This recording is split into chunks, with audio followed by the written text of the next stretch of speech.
আমাদের জীবনে জিজ্ঞাসা থাকতে হবে, আমি কে, আমার দুঃখ কেন, আমার প্রকৃত মঙ্গল কিসে, আমার আত্মকল্যাণ কিসে হবে।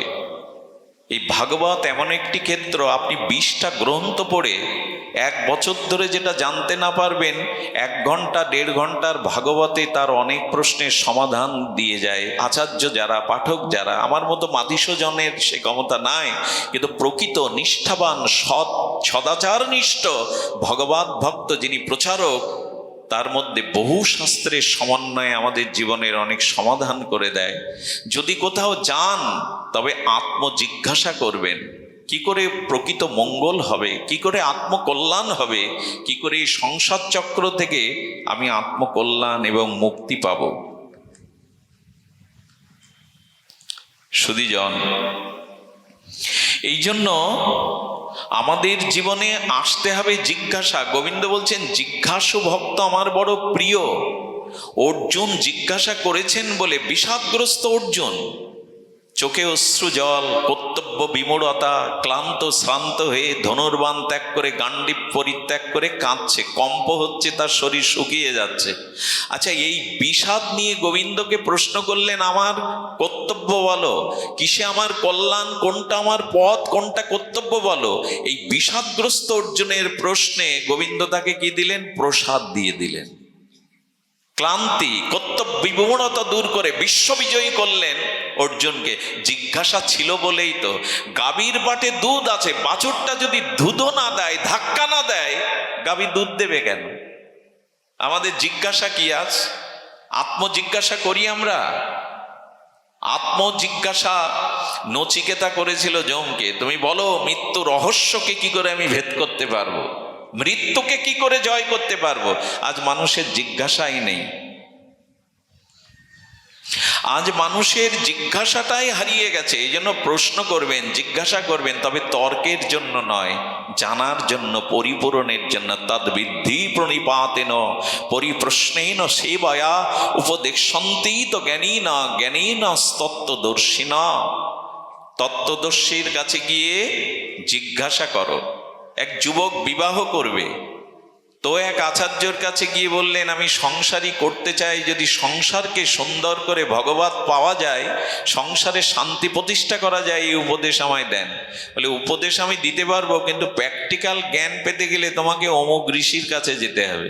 ছুটে গেছেন, বেলা তখন দ্বীপ্রহর। ঋষি জপ ধ্যান করছিলেন। ঋষিকে বললেন, আমি সংসারী হতে পারি যদি আমাকে শান্তির পথ বলে দেন, কি করে সংসার শান্তিময় কল্যাণময় হয়। সাধু তখন বলছেন, এসছো বসো। উনি বাইরে থেকে স্ত্রীকে বললেন, তাড়াতাড়ি কিছু প্রসাদাদি করে আমাদের দুজনকে সেবা দাও তো। স্ত্রী খুব দ্রুত সবজি রুটি এনে দিয়েছে। সবজি রুটি সাধু পরমানন্দ ভগবানকে নিবেদন করে খাচ্ছে। আগন্তুক যে জানতে ছিল সংসারে কি করে শান্তি প্রতিষ্ঠা হয়, সে থুতু করে ফেলে দিল, মানে লবণই দেয়নি। মনে মনে বলছে, পাগল ছাগল ছাড়া কি, লবণ দেয়নি, কিছুই দেয়নি, কেমন আনন্দে খাচ্ছে। এরপরে বলছেন, এবার আসি। মনে মনে বলছেন, বোঝা হয়ে গেছে, লবণহীন তরকারিও আনন্দে খাচ্ছে, এ আমায় কি জ্ঞান দেবে। বলে, শোনো শোনো, তুমি কি জানতে এসেছিলে না? বলে, জানার। একটু বসো। দিবাবেলা, চারিদিকে প্রখর রৌদ্র। স্ত্রীকে বলছেন, আমি একটি গ্রন্থ দেখবো, হেরিকেন চারটা জ্বালিয়ে আনো তো। উনি কিন্তু চোখে দেখছেন সব। সঙ্গে সঙ্গে হেরিকেন জ্বালিয়ে সামনে দিল। এবার আর বসে? উন্মাদ পাগল কোথাকার, দিবা বেলা হেরিকেন জ্বালাতে বলে, আর উনিও পাগলিনি। সঙ্গে সঙ্গে কোনো কথা না বলে হেরিকেন সামনে এনে রেখেছে। বললো, আসি বাবা। বলে, উপদেশ নিয়ে যাবে না?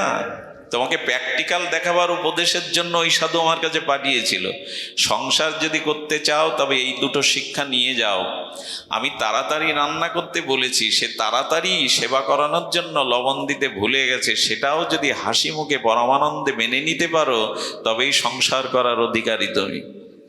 কিছু মনে নেবেন না, পুরুষ শাসিত সমাজে অনেক মা যদি লবণ কম দিয়ে বসে, 14 গোষ্ঠী উদ্ধার করে দেই আমরা। আরো যা করি তা না বলাই ভালো। সবাই যে করি তা না, এইটুকু সহনশীলতা নেই তো আপনি সংসার করবেন কি?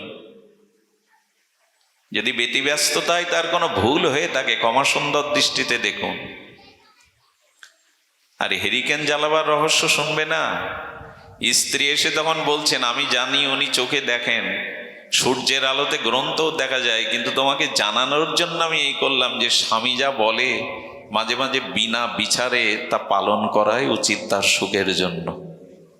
যদি এই দুটি গুণ তোমার থাকে তুমি সংসার করতে পারবে।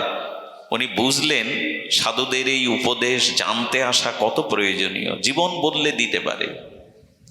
আপনার জীবনের সমস্যা, আজকাল মানসিক তো এত মানসিক চিন্তা মানুষের, চারিদিকে রাষ্ট্র পরিস্থিতি, বিশ্ব পরিস্থিতি, চারিদিকের আবহাওয়া, মানুষ মানসিক রোগগ্রস্ত হয়ে যাচ্ছে। আমার মনে হয় কোনো তত্ত্বজ্ঞ, কোনো ভগবানের প্রিয় দার্শনিক ভক্তের কাছে যাওয়া উচিত। কোনো জিজ্ঞাসার প্রশ্নের উত্তর দিলে তার জীবনের অনেকটা অন্ধকার দুশ্চিন্তা দূর হয়ে যায়। যেন গোবিন্দ বললেন, জিজ্ঞাসু ভক্ত আমার বড় প্রিয়। তৃষ্ণা লাগবে তবে তো জলের খোঁজ করে মানুষ, জিজ্ঞাসু ভক্ত প্রিয়। এরপরে বললেন জ্ঞানী, জ্ঞানী ভক্ত আমার বড় প্রিয়। জ্ঞানী কারা? যারা জেনেছেন এ সংসার অনিত্য, অসুখ, একমাত্র সত্য সুন্দর হলো ভগবান, তারাই জ্ঞানী ভক্ত। যারা জেনেছে ঈশ্বরই একমাত্র সত্য আর এ জগৎ স্বপ্ন। কিছু মনে নেবেন না, শুরু করেছিলাম আমি এই কথা দিয়েই যে ভগবান দর্শন করলেও আপনি মুক্তি পাবেন, ভক্তি পাবেন, জীবন সার্থক হবে এমন না। ভগবত দর্শনের পরে আপনার জীবনে যদি ভজন আসে, ভাগবত অনুশীলন আসে, আপনি যদি ভগবানকে প্রাপ্তির জন্য ভজনে ভর্তি হন, তবেই আপনার ভগবত দর্শন সার্থক। এই জন্ম মৃত্যু জরাব্যাধির অভিশাপ মুক্তির সার্থক পাবো। এই জন্য শাস্ত্রে বলছেন ভজন করো, এর থেকে কল্যাণ আর কিছু নাই। এই যে শ্রবণ কীর্তন, ভগবানকে স্মরণ মনন, এটি করো, গুরুদেবের চরণে পূর্ণ আত্মসমর্পণ করো, গুরু সেবা করো, এর মধ্যে দিয়েই আত্মকল্যাণ। সেবাই তো আজ আমাদের জীবনে নাই। সেবা নেওয়ার ব্যস্ত, সেবা দিতে ব্যস্ত কই। সুধীজন, যদি গুরু সেবা, মহৎ সেবা, শ্রেষ্ঠ পিতামাতার সেবা, গুরুবর্গের সেবা না হয়, তবে জানবেন সেবাবিহীন এই জগৎ থেকে আপনাকে চলে যেতে হবে। আরে এক শিষ্য গেছে, বললেন গুরুদেব আমাকে মন্ত্র দিন।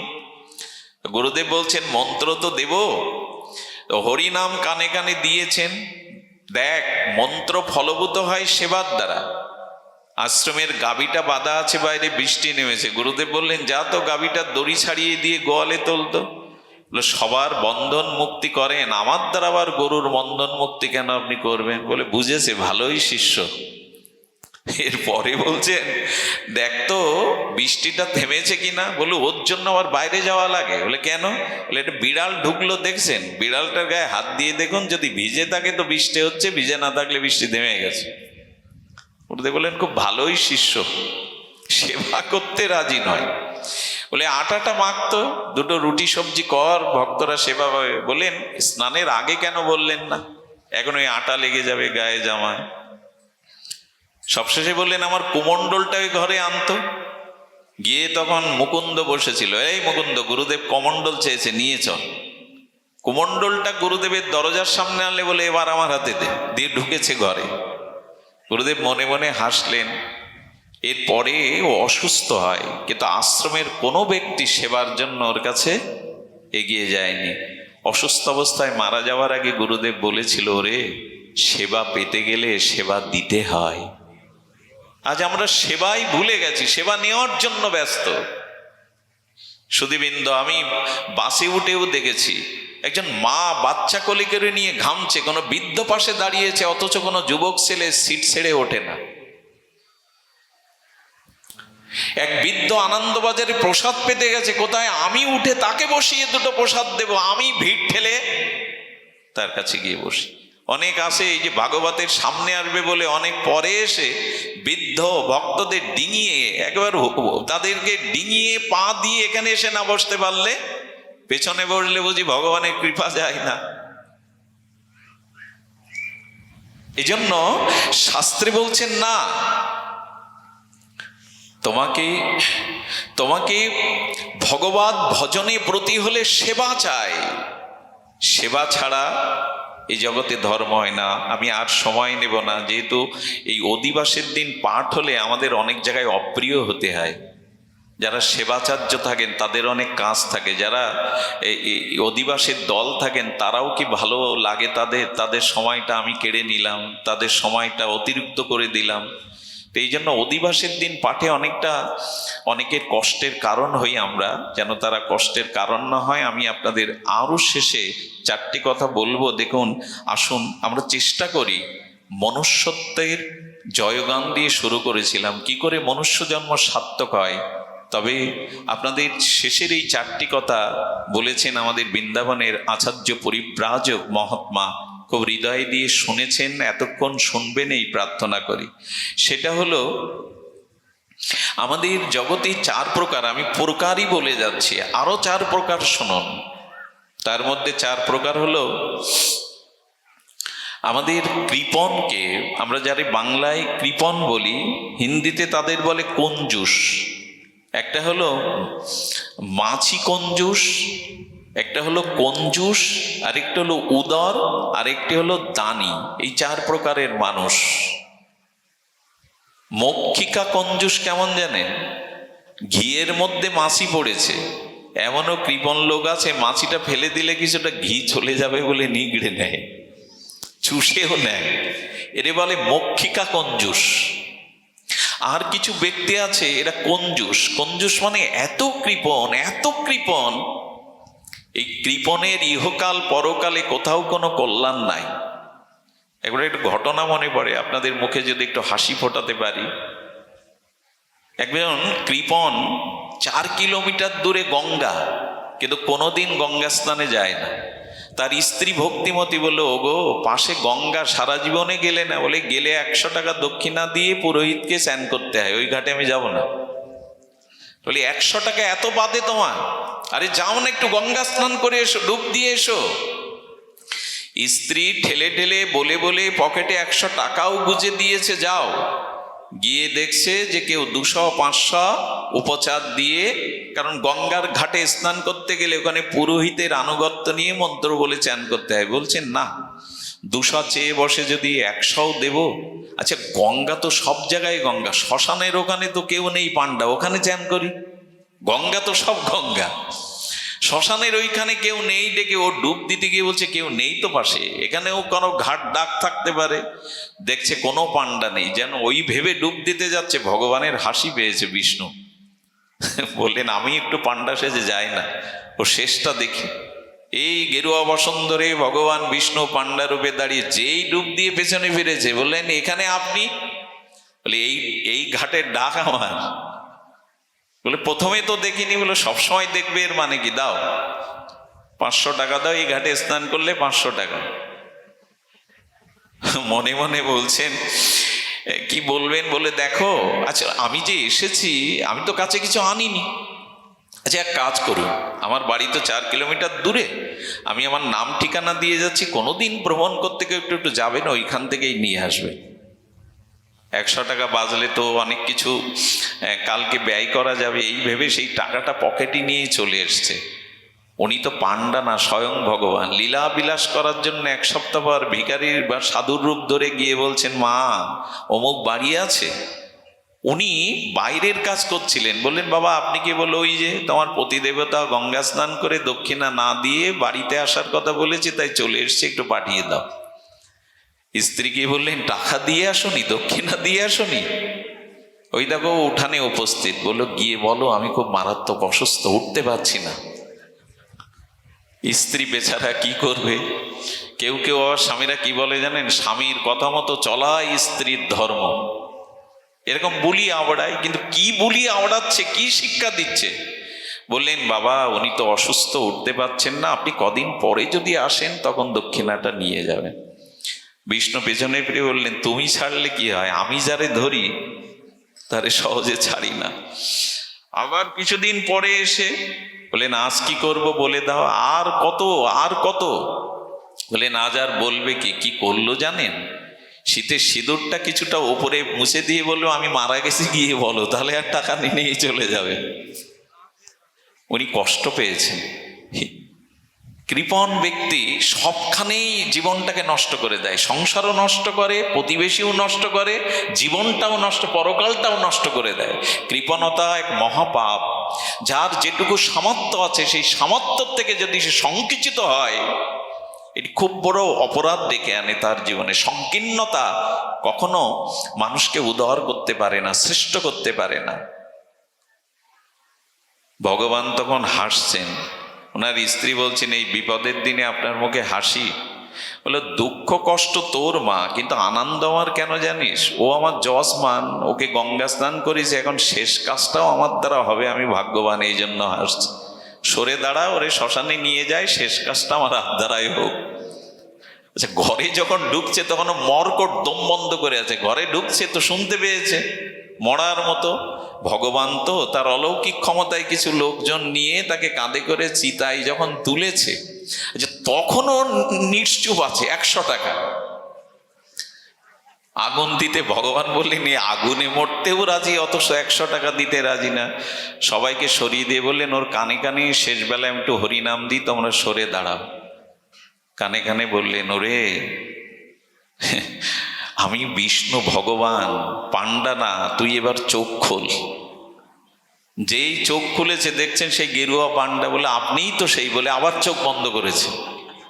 ভগবান তখন বলছে, এইবার চোখ খোল, আমি কে, আমাকে দেখ। বিষ্ণুরূপ ধরেছে। বললেন, দেখ আমি তো এক লীলাময়, কিন্তু তুই যা লীলা করলি 100 টাকার জন্য, তাতে আমার খুব আনন্দ হয়েছে, কিছু চা, বর চা। কি চাইলো জানেন? বলি, ঠাকুর কৃপা করে যখন এসছেন, ওই 100 টাকায় মাফ করে দিন। ভগবান পেয়েও ওই 100 টাকা ওর মাথার থেকে যাচ্ছে না। আমাদের এক আচার্য দীক্ষা দিয়েছিলেন একজনকে, তো 15 দিন গুরুদেব গ্রামে আছে, গুরুদেবের কাছে যায় না। যদি বৈষ্ণব সেবা দিতে বলে, অনুষ্ঠান দিতে বলে, টাকা চায়, যায় না। এত কৃপণ আছে অনেক। গুরুদেব ব্রজে যাওয়ার আগে এক মহাত্মা বলছেন, ওকে একটু ডেকে আনতো, কৃপা যখন করলাম ওর একটা পথ দেখিয়ে দিয়ে যায়। এসছে দূর দূর বুকে, যদি টাকা চায়, কিছু চায়। যখন ওর মনের ভাব বুঝতে পেরেছে অন্তর্যামী গুরুদেব বললেন, দেখ আমি তো কাল চলে যাব, তোকে এমন একটা সাধন দিয়ে যাব যেটা তোর আত্মকল্যাণ করবে, ঈশ্বর প্রাপ্তি হবে। আমি তো আশ্রয় নিয়েছিস, তোকে একটা কল্যাণের পথ বলে দিতে হবে। বলুন। বললেন, দেখ আমি যে ভজন তোকে বলবো, একটা কানা করিও তোর ব্যয় হবে না। তখন আগ্রহ বেড়ে গেছে। গুরুদেব বলুন, আমি রাজি আছি, পয়সা তো লাগবে না, বলুন। বলে, কাল সকালে স্নান করবি, শুদ্ধ কাপড়টা পরবি, একটু তিলক নিবি, 5-10 মিনিট ঠাকুরের সামনে বসে নিজে নিজে মনে মনে রান্না করবি, যা ভালো লাগে। মনে মনে, কোনো বাজার করতে হবে না, আগুন জ্বালাতে হবে না, মনে মনে রান্না করে ক্ষীর করে ঠাকুরকে একটু নিবেদন করিস। প্রথমে 5-7 মিনিট করিস, পরে ভালো লাগলে সময় বাড়িয়ে দিস। পয়সা ব্যয় হবে না যখন। গুরুদেব খুব প্রসন্ন হয়ে বলছে, প্রভু রাজি। পরের দিন সকালে স্নান করে একটু তিলক নিয়ে বসে বলে, ক্ষীর রান্না করি, কিশমিশ, বাদাম, চিনি গুঁড়া চাল দিয়ে ক্ষীরটি রান্না করে যখন ভগবানকে ভোগ লাগাতে গেছে পাত্রে, তখন বলছে, সব দেব, অর্ধেক দিলে হতো না? কৃপণতা ওখানেও পৌঁছে গেছে। যেই আমি সত্য ঘটনায় বলছি, যেই মনে মনে কাটতে গেছে, ভগবান প্রকট হয়ে গেছেন। সদ্গুরুদেবের, আরে তোর কি আসে যায়, মনে মনে আমার সম্পদ আমাকে দিবি, তোর কি আসে যায়? ভগবান প্রকট দেখে বললেন, প্রভু তুমি প্রকট হয়েছ। ওই ব্যক্তি সমস্ত অর্থবিত্ত গৌড়ীয় মঠে দান করে ব্রজের পথে চলে গিয়েছিলেন। কৃপণতা খুবই দোষ। এই জন্য বলছেন, কঞ্জুস হতে নেই। সারা বছরে বাড়িতে অন্তত যার যতটুকু সামর্থ্য, একটু বৈষ্ণব সেবা, একটু হরিনাম হরিকথা দিতেই হয়।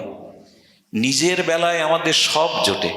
5টা আত্মীয় এলে, তাকে জামাই এলে কি করে আদর করে খাওয়াতে হবে এটা বাধা নাই, কিন্তু 5 জন সাধুকেও আদর করে কখনো সেবা দিয়েছেন? গৃহে বৈষ্ণবের পায়ের ধুলো পড়া দরকার, একটু হরিনাম হরিকথা উচ্চারণ হওয়া দরকার, না হলে ওটা শ্মশান হয়ে যায়। শ্মশান পবিত্র বটে, কিন্তু ওটা শান্তির জায়গা নয়, মৃতকে শোয়ানো হয়। এই জন্য গৃহ শ্মশান তার, যার গৃহে একটু সাধু সেবা, বৈষ্ণব সেবা, শ্রীগুরুর পদার্পণ, হরিনাম হরিকথা হয় না, সে গৃহটা আজকে দেখুন, আমাদের যুগল কিশোর, এই মানুষটি সদালাপী ছিলেন, অল্প কথা বলতেন, কিন্তু জগতে অনেক কাজ করে গেছেন। আজকের এই যজ্ঞটার পেছনে তার অবদানই সব থেকে বেশি। একটা মানুষ যখন উদার হয়, একটা মানুষ যখন তার জীবনের মঙ্গলময় সমর্পিত কাজে সে কিছু করে যায়, এই মানুষগুলো জগৎকে কিছু দিতে আসে, কিছু পেতেও আসে। তার মৃত্যুর পরে কপিলবনিবাসীর আমি যার মুখে শুনেছি, তিনি হৃদয়ে ব্যথা পেয়েছিলেন এই মানুষটাকে হারিয়ে। এই জন্য আমি আপনাদের বলবো, কৃপণতা এমন একটি দোষ। এই কৃপণতা আজ আমাদের অন্য কিছুতে কৃপণতা নাই, সৎ কাজেই কৃপণতা। সুধীবৃন্দ, এই জন্য ভগবানের জন্য, ভক্তের জন্য, জগতের হিতের জন্য কঞ্জুস না হয়ে উদার হতে হবে। উদার যেমন সে নিজের জন্যও করে, জগতের জন্য, ভগবানের জন্যও করে উদার। আর আমি শুরুতেই বলেছিলাম, মানুষ ব্রহ্মার থেকে বলেছিল দান। আপনি এই কলিযুগে খুব বেশি কিছু করতে পারবেন না, কিন্তু দানটা আপনি করতে পারবেন যেটুকু সামর্থ্য। আর এই দানই কলিযুগের, দান এবং দয়া, এই দুটি ধর্মের মধ্যে প্রধান বলা হয়েছে। সেই দানটা কেমন, দানই মধ্যে শ্রেষ্ঠ কেমন, চলুন ভগবান শ্রীকৃষ্ণের মুখে শুনিয়ে আজকের পাঠ বিশ্রাম করি। হৃদয়টা আমার হৃদয়কে ভিজিয়ে দেয়। যেদিন কর্ণে যুদ্ধে পরাস্ত হলো, মরিনি, সন্ধ্যার শিয়াল ডাকছে, কুকুরগুলো ডাকছে, রক্তের স্রোত বইছে, কর্ণ তখন যন্ত্রণা কাতর। এদিকে কর্ণকে পরাস্ত করার পরে পঞ্চপাণ্ডবদের মুখে হাসি। পঞ্চপাণ্ডবরা আনন্দ পেয়েছে, কিন্তু দেখছে তাদের প্রাণনাথ, তাদের হৃদয়নাথ কৃষ্ণ কাঁদছে। ভগবানের চোখের জল সহসা আসে না। ভগবান যখন কাঁদছেন, তৃতীয় পাণ্ডব অর্জুন গিয়ে বলতেন, কেশব, আপনার চোখে জল কেন জানো অর্জুন? জগতে একজন শ্রেষ্ঠ দাতা, দানী এখন চলে যাচ্ছে। বলে, কে সে যার জন্য আপনার চোখে জল? শ্রেষ্ঠ দাতা, শ্রেষ্ঠ দানী চলে যাচ্ছে, কে সে? বলেন, দেখবে, আমার সাথে এসো। তবে তার কাছে যেতে গেলে একটু রূপ বদলাতে হবে। গোবিন্দ ব্রাহ্মণের রূপ ধরলেন, অর্জুনের রূপ বদলিয়ে গেলেন ওই রক্তাক্ত মমস্য প্রায় কর্ণের কাছে, যন্ত্রণায় কাতর। কর্ণ তখনও মরেনি, মমস্য। ব্রাহ্মণকে দেখে কাতর স্বরে বলছেন, আমার প্রণাম নিন। কৃষ্ণ সামনে দাঁড়িয়ে কর্ণকে বলছেন, আমি শুনেছি তুমি দাতা শিরোমণি, তুমি দানী। আমি দুটো স্বর্ণ মুদ্রার জন্য তোমার কাছে এসেছিলাম। কর্ণ তখন বললেন, হে ব্রাহ্মণ দেবতা, হে ভূদেব দেবতা, আপনি চলে যাবেন না। একটু কৃপা করে, কষ্ট করে আমার সহধর্মিণীর কাছে চাইলেই তিনি অনেকগুলো স্বর্ণ মুদ্রা দিয়ে দেবে। বলে, নিজে দিতে পারছ না, আমাকে আবার পাঠাচ্ছ? আমি তোমার দুয়ারে এসছি, আমি অন্যের কাছে যাব? ফিরে যাচ্ছে। হে ব্রাহ্মণ দেবতা, ক্ষীণ কণ্ঠে চোখের জলে বলছে, হে ব্রাহ্মণ দেবতা, আপনি যাবেন না, আপনি আমার কাছে আসুন, কৃপা করে দুপা এগিয়ে আসুন। যখন বলেছেন, আপনি একটা কাজ করুন, আমার দুটো দাঁত স্বর্ণ দিয়ে বাঁধানো, এই দুটো স্বর্ণ মুদ্রার থেকেও আরো ভারী, আপনি কৃপা করে এই নুড়ি পাথরটা আমার কাছে এনে দিতে পারেন, যেটা সামনে পড়ে আছে? বলে, নিজে দাও তো দাও, ওই পাথর এনে দেবো, তাই দিয়ে আমাকে দেবে? আরে দিতে চাও তো তুমিই দাও, আমি চলে যাচ্ছি। কত পরীক্ষা! কর্ণ বললেন, যাবেন না ভূদেব, যাবেন না, কৃপা করে একটু একটু অপেক্ষা করুন।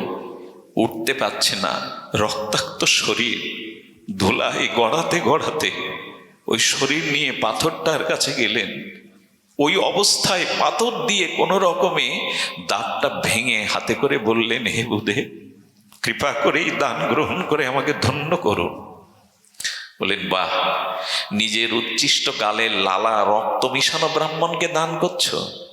ওই অপবিত্র মাখা রক্ত আমি দান নিতে পারি না, কৃপা করে যাবেন না, একটু দাঁড়ান। সুধীবৃন্দ, চোখের জল ছেড়ে দিয়ে কর্ণ সেই সোনার দাঁতগুলো ধুয়ে দিল। আপনি চলে যাবেন না, আমার দুয়ার হতে আমি কাউকে কখনো ফিরাইনি। অর্জুন বিস্ময়কর চোখে কাঁদছে, চোখের জলে স্বর্ণমুদ্রা যখন দিয়ে হাতে দিল, ভগবান সহ্য করতে পারলেন না, স্বরূপে প্রকট হয়ে গেলেন। কর্ণ, কর্ণ, আমি তোমার সামনে দাঁড়িয়ে আমার কাছে অন্তত কিছু চাও তুমি। বলে সারা জীবন আমি দিয়েছি, চাইনি, তবে আজ যখন বলছো চাইছো, তবে শোনো, যারা মৃত্যুর সময় তোমার চরম দর্শন করে তাদের আর চাওয়ার কিছু থাকে না। কেশব, মৃত্যুর সময় যারা তোমাকে দর্শন করে তাদের চাওয়ার কিছু থাকে না। দাঁড়াও, আমার সম্মুখে তুমি দাঁড়াও। চরণে মস্তক রেখে কর্ণ চিরদিনের মতো আশ্রয় নিলেন। কর্ণ দাতা, এ জীবনে শক্তি, সামর্থ্য, অর্থ যা কিছু পেয়েছেন অপরের কল্যাণে, ভগবত কল্যাণে দান করুন। এই দানই হলো কলিযুগের এখন তপস্যা। সত্য আমাদের কাছে তেমন নাই, তবে দানটা অভিমান শূন্য হয়ে করবেন। এই যাগযজ্ঞ আমরা যারা করি, নিজেদের ঢাকঢোল পিটানোর দরকার নাই। কোনো কর্ম করে, কোনো দানের দ্বারা নিজের নামটা প্রতিফলন করাবার, প্রচার করার চেষ্টা করবেন না, ওটি দান নয়। আপনি ভাবুন তো, অনন্ত বিশ্ব ব্রহ্মাণ্ড যিনি রচনা করেছেন, কোথাও ভগবান নিজের নাম সই করে রেখেছেন এই জগৎ আমি সৃষ্টি করেছি? কোথাও নিজের নাম লেখেননি। অন্তত 2000 টাকা দিয়ে আমি 5-7 জনের নাম প্লেট বসিয়ে দিই। রামকৃষ্ণদেব এক মাকে বলেছিল, তুই গয়ায় গিয়ে পুণ্য সঞ্চয় করিসনি, পাপ মেখে আসছিস, ওখানে প্লেট বসিয়ে আসছিস। সারা বিশ্ব ব্রহ্মাণ্ড যিনি রচনা করলেন তিনি নিজের নাম কোথাও লেখেননি। সুধীবৃন্দ, দান চাই, দরিদ্রতা থাকুক, অভাব থাকুক, কিন্তু মনটা যেন উদার হয়। আমার কি মনে হয় জানেন, দিতে যারা পারে না এদের পাওয়াও কখনো ঘটে না। আচ্ছা, কুয়ো থেকে যত জল তুলবেন, কুয়ো বলে কি আর জল দেব না? 2 বছর কুয়ো থেকে জল তোলা বন্ধ করুন, 2 বছর পর কুয়োটা বুঝে যাবে, আর দেবে না। এ জগতে নিজের শক্তি, সামর্থ্য অন্যের কল্যাণে, ভগবত প্রীতার্থে ব্যয় করুন, অভিমান শূন্য হয়ে ব্যয় করুন। এই দানের মধ্যে দিয়েই ভগবান বললেন, এ জগতের শ্রেষ্ঠ দানী কর্ণ জীবনের অন্তিম বেলায় এমনি করে সর্বস্ব দিয়ে গেলেন। সুধীবৃন্দ, সুদামা একটু ওই পরমান্ন পেয়েছিলেন, ওইটা যখন মুখে দিতে যাবে, এক অতিথি দুয়ারে দাঁড়িয়ে অতিথিকে তার থেকে 1 ভাগ দিলেন। আর 1 ভাগ যখন পেতে যাবে তখন গাভীটা হাম্বা হাম্বা করে ক্ষুধায় ডাকছে, ওই অংশটা গাভীকে দিলেন, পাতা সহ দিয়ে দিলেন। একটু জল পেয়ে কৃষ্ণকে বললেন, সখা, তোমার কত বড় কৃপা আমার উপরে, আজ আমার দ্বারা অতিথি সেবা করালে, গাভী মায়ের সেবা করালে। জল পেয়েই পরমানন্দে বললেন, প্রভু এটা তোমার দয়া, আমার দ্বারা তুমি দান কর্ম, সেবা কর্ম করালে। এরকম করে ভাবলে দারিদ্রতার মধ্যে দিয়েই আনন্দ কখনো আপনাকে ছেড়ে যাবে না। আসুন, এই 2 দিনের জীবন কখন প্রদীপ নিভে যাবে, এই ঐশ্বর্য কখন অস্তগামী হবে জানি না, কিন্তু যাওয়ার আগে এই মনুষ্য জীবনকে সার্থক করার জন্য আমরা দাতা হই। যদি সামর্থ্য যার যতটুকু আছে, তবে শ্রেষ্ঠ দান কি জানেন? অন্নদান তৃতীয় দান। অন্নদান প্রথম দান না। অন্ন যাকে দেয়া হয় তার ক্ষুধা আবার পায়। একাধারে কাউকে অন্ন দিলে সে অলস হতে পারে, কর্মহীন হতে পারে। এই জন্য অভুক্তকে অন্নদান তৃতীয় দান। দ্বিতীয় দান হলো শিক্ষাদান।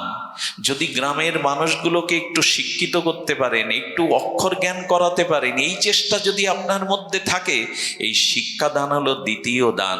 এবং প্রথম এবং শ্রেষ্ঠ দান হলো নিজে ভগবত অনুশীলন করে, নিজে ভজন সাধন করে, সেই সাধন উপলব্ধি যদি অন্যের মধ্যেও ধর্ম দান করতে পারেন, ভগবত প্রেরণা দান করতে পারেন, এই দানই হলো শ্রেষ্ঠ দান। যদি অন্যকে এই ভগবতমুখী করতে পারেন, নিজে ভগবতমুখী হয়ে আচরণশীল হয়ে যদি অন্যদেরকেও এই ধর্মদান করতে পারেন, শ্রেষ্ঠ দান আজ এই দেব ভবনে হচ্ছে। বহু মানুষকে একত্রিত করে যদি ভগবত ভক্তি দান, ভগবত জ্ঞান, আধ্যাত্ম চেতনা দান করা যায়, এই দানই শ্রেষ্ঠ দান। অন্ন দান করলে আবার ক্ষুধা লাগে, বস্ত্র দান করলে সে বস্ত্র ছিঁড়ে যায়, ঘর বেঁধে দিলে ঘর ভেঙে যায়। কিন্তু মানুষের ভিতরে ভগবত ভক্তি চেতনা যদি দান করা যায়, এটা জন্ম জন্মান্তরে তার সাথে থেকে যায়, ভগবত চরণ পর্যন্ত তার প্রাপ্তি হয়। এই জন্য ভরিয়ে জানা শ্রেষ্ঠ দান হলো ভগবানের এই নাম রূপ লীলা কথা দান।